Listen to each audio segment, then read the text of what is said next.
नमस्कार दोस्तों, real study में आपका स्वागत है। जो हमने भारत के भूगोल की जो क्लास स्टार्ट की थी वो आज फिर आपके सामने है। तो आज जो हमारा टॉपिक है वो है भारत में जो कृषि से संबंधित जितने भी क्वेश्चन हैं, फसलों के बारे में, मिट्टियों के बारे में, कृषि को प्रभावित करने वाले कारक है, सारे लेके आए। और आज की जो क्लास है, चाहे आप रीट का एग्ज़ाम दे रहे हो, एसएससी का एग्ज़ाम दे रहे हो, एलडीसी का एग्ज़ाम दे रहे हो, किसी भी सब्जेक्ट का आप एग्ज़ाम दे रहे हो, आपके लिए बहुत ही इंपॉर्टेंट है।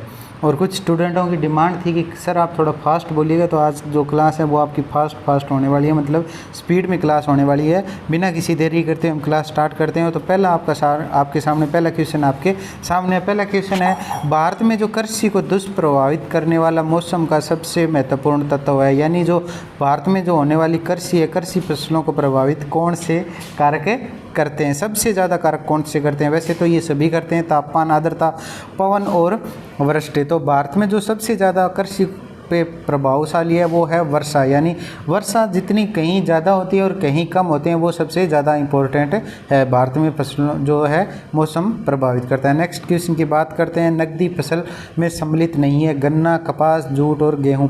सबसे पहले आपको ये पता होना चाहिए भी नकदी फसल कौन सी होती है, यानी नकदी फसल किसे कहते हैं। नकदी फसल की बात करें तो वो होती है जिसे खेत से हम सीधा मंडी में ले जा सकें, यानी शहर में ले जाके बेच सकें, वो नकदी फसल कहलाती है।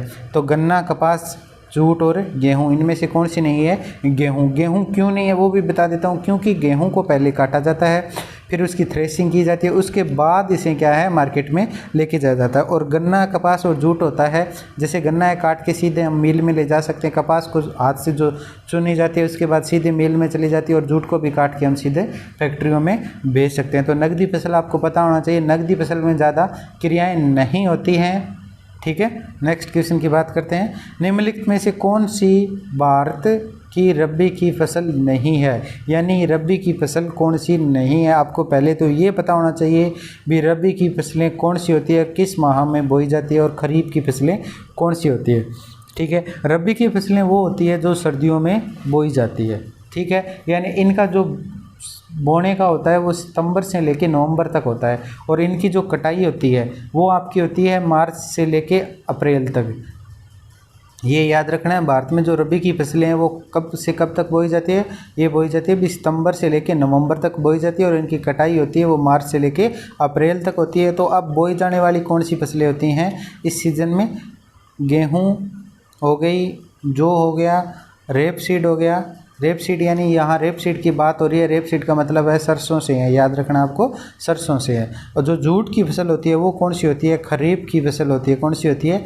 खरीफ की फसल होती है। और खरीफ की फसल भी आपको पता होनी चाहिए कब बोई जाती है और कब काटी जाती है। तो खरीफ की फसलें होती हैं वो जून लास्ट और जुलाई में बोई जाती है, और ये अब जो सितंबर और अक्टूबर तक काट ली जाती है। नेक्स्ट क्वेश्चन की बात करते हैं, भारत का सबसे बड़ा चावल उत्पादक राज्य है? उत्तर प्रदेश, पश्चिम बंगाल, आंध्र प्रदेश और पंजाब। तो भारत की बात करें, सबसे बड़ा जो चावल उत्पादक राज्य है वो कौन सा है आपका? वो आपका है पश्चिमी बंगाल। अगर क्षेत्रफल के हिसाब से हम बात करें, अगर मतलब प्रति हेक्टेयर के हिसाब से उत्पादन देखें, तो प्रति हेक्टेयर के हिसाब से उत्पादन है वो कहाँ पे होता है आपका? पंजाब में सर्वाधिक होता है चावल का। नेक्स्ट क्वेश्चन की बात करते हैं, भारत की प्रमुख खाद्य फसल है, यानी खाद्य फसल की बात आ गई है। तो खाद्य फसल का अर्थ होता है खाने वाली फसलें। मतलब भारत में जो सबसे ज़्यादा फसलें वो कौन सी खाई जाती है? गेहूँ, चावल, गन्ना और चना। तो सबसे ज़्यादा खाने में काम लिया जाता है वो कौन सा लिया जाता है? चावल लिया जाता है। यहाँ क्षेत्रफल के आधार पे नहीं देखना है हमें, यहाँ जनसंख्या के आधार पे देखना है, क्योंकि पश्चिम बंगाल, बिहार और उत्तर प्रदेश है, वहाँ पे आपको पता ही है भी सबसे ज़्यादा जो है भोजन में चावल को क्या है सम्मिलित किया जाता है। तो यहाँ पे खाद्य फसल की बात करें तो कौन सी खाई जाती है सबसे ज़्यादा? भारत के अंदर चावल की फसल है वो सबसे ज़्यादा खाद्य पदार्थों में काम आने वाली फसल है। नेक्स्ट क्वेश्चन की बात करते हैं, बहुत ही अच्छा क्वेश्चन है, निम्नलिखित में से किस क्षेत्र को भारत का चावल का कटोरा कहा जाता है? निम्नलिखित में से किस क्षेत्र को भारत का चावल का कटोरा कहा जाता है?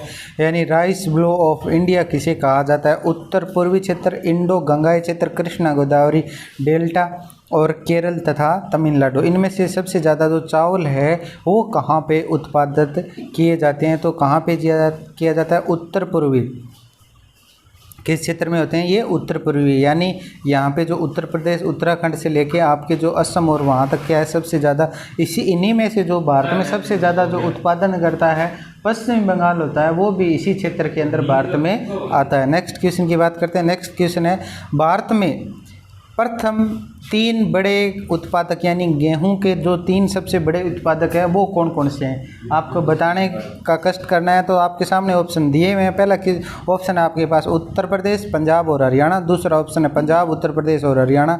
तीसरा है आपका हरियाणा, पंजाब और उत्तर प्रदेश। और चौथा ऑप्शन है हरियाणा, उत्तर प्रदेश और पंजाब। यहाँ पे आपको अवरोही क्रम में लेके जाना है, यानी बढ़ते से घटते क्रम में लेके जाना है। और कौन सा है?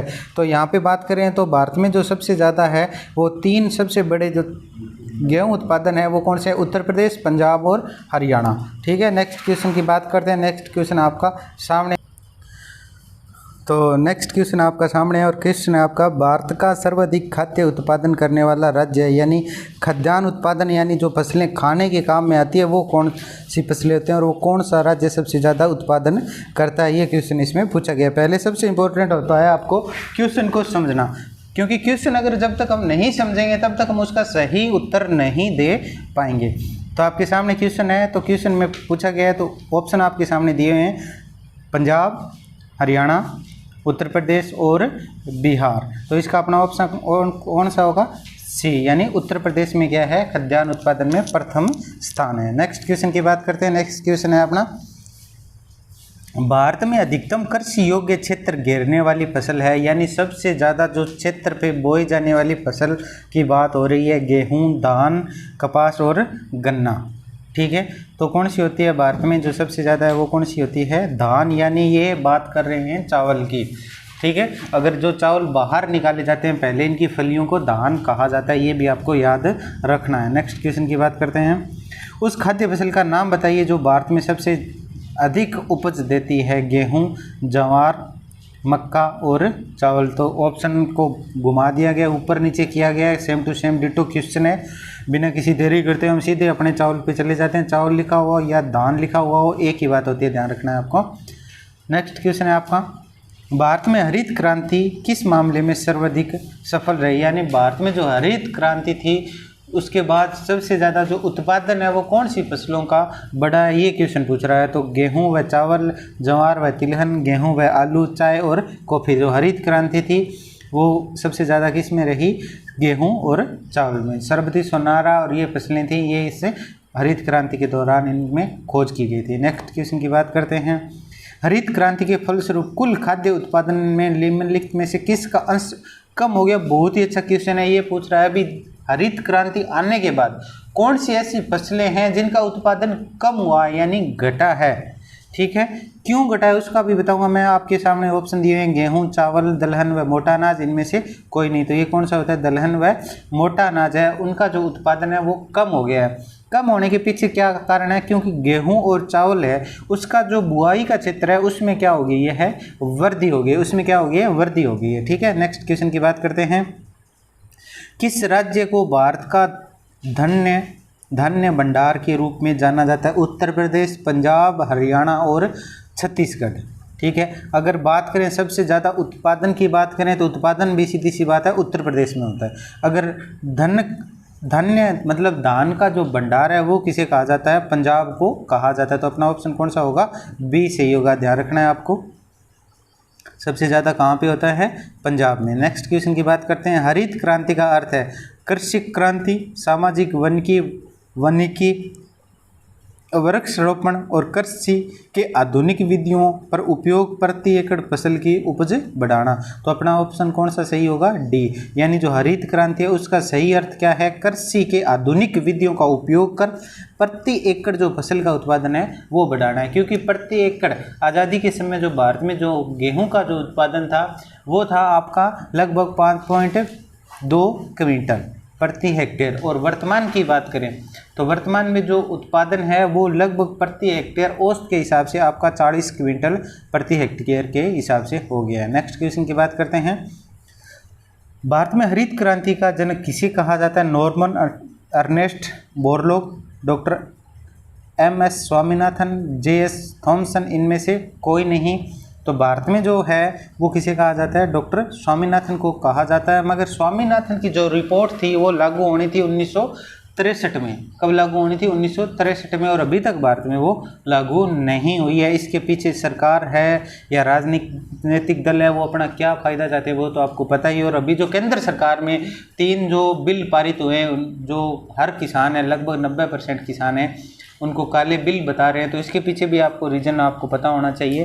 तो अभी भारत है वहाँ किसानों की हालत आपको पता ही है, बुरी होनी है। अब पता नहीं कोई अगर कोई सरकार अच्छी आए चेंज कर दे तो अलग बात है, वरना यहाँ की तो राजनीति ऐसी चलनी है, क्योंकि अभी भारत को आज़ादी के 70 साल हो गए हैं, यही ज़िंदगी घिसी पिटी जी रहे हैं किसान। नेक्स्ट क्वेश्चन की बात करते हैं, ज़्यादा पर्सनली नहीं लेना चाहिए किसी बात को। भारत का सबसे, माफ़ी चाहता हूँ, थोड़ा मिस्टेक हो गया था। क्वेश्चन आपके सामने, भारत का सबसे बड़ा मूंगफली उत्पादक राज्य है आंध्र प्रदेश, तमिलनाडु और गुजरात। तो भारत का जो सबसे बड़ा मूंगफली उत्पादक राज्य है वो कौन सा है, गुजरात है। गुजरात में क्या है, मूंगफली और कपास उत्पादन में क्या है, प्रथम स्थान है, ये ध्यान रखना है आपको, ठीक है। नेक्स्ट क्वेश्चन है आपका, भारत का सबसे बड़ा सोयाबीन उत्पादक राज्य है महाराष्ट्र, मध्य प्रदेश, राजस्थान और उत्तर प्रदेश। तो सबसे ज़्यादा जो है सोयाबीन का उत्पादन है वो कहाँ पे होता है, मध्य प्रदेश में होता है। और वनों के क्षेत्रफल के हिसाब से बात आ जाए तो भी सबसे ज़्यादा जो वन है वो कहाँ पे है, मध्य प्रदेश में। ये बात भी आपको याद रखनी है, ठीक है। और अभी मध्य प्रदेश में जो सरकार का, ये करंट जीके का भी क्वेश्चन है, अभी सरकार का जो अदल बदल हुआ था वो आपको बताइए। ज्योतिराव सिंधिया जो मध्य प्रदेश के फेमस पर्सन है, अभी उन्होंने पार्टी बदली है, किस लिए बदली है वो अपना उनका पर्सनल रीजन है। काजू का सबसे बड़ा उत्पादक राज्य कौन सा है, केरल, महाराष्ट्र, आंध्र प्रदेश और तमिलनाडु।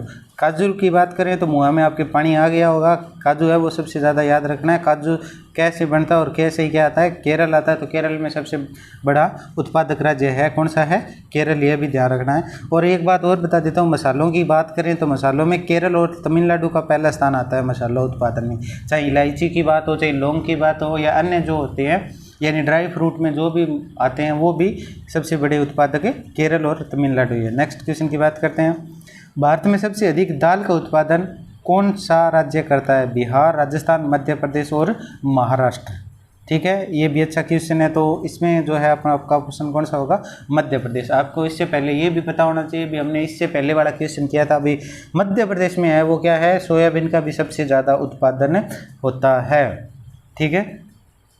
अगर इनमें बात करें तो राजस्थान में क्या है, सरसों का उत्पादन सबसे ज़्यादा होता है।